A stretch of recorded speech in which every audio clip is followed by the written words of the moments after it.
Amor é cuidado, é ter tempo. Quem ama, cuida. Quem sente, demonstra. Quem se importa, está presente. A forma como uma pessoa te trata é exatamente o que ela sente por você. Palavras podem até enganar, mas atitudes sempre revelam a verdade. Amor de verdade não é confuso, não machuca, não faz você se sentir menos.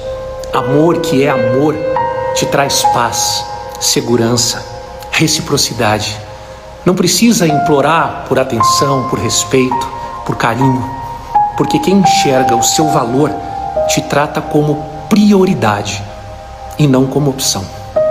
Então, escolha estar onde você é realmente amado, porque quem quer, dá um jeito. Quem não quer, dá desculpa.